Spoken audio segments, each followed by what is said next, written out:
My name's Tony Riera. I grew up in New York, about an hour north of the city, and I've been going to Hoboken Grace for just over a year. I came to Christ at a pretty early age. I was probably around 8.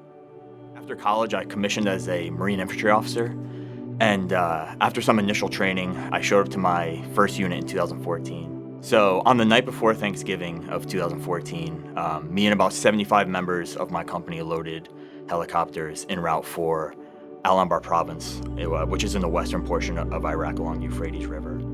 So yeah, we'd get rocketed pretty regularly, and I'll never forget, eventually on February 13th, 2015, a 13-man ISIS, or Daesh as we would call them, element infiltrated the Iraqi compound that was just adjacent to ours. And it was an emotional time for us, because by the end of that day, those 13 ISIS fighters, they had killed over 30 of our Iraqi brothers with ×2 wounded. So that's almost 100 casualties in a couple hours.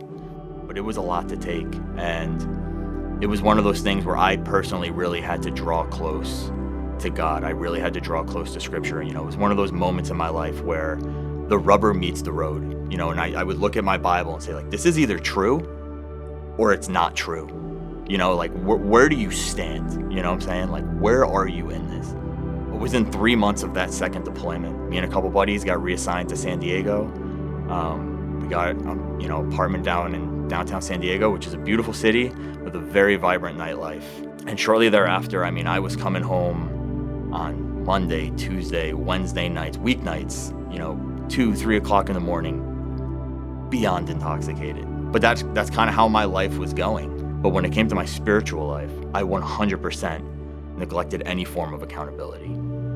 And to be honest, it really wasn't until I started going to Hoboken Grace about a year ago that I actually came into a church family. I joined a dinner group where I had other believers praying, other believers discussing, their shortcomings, their difficulties, what they struggle with.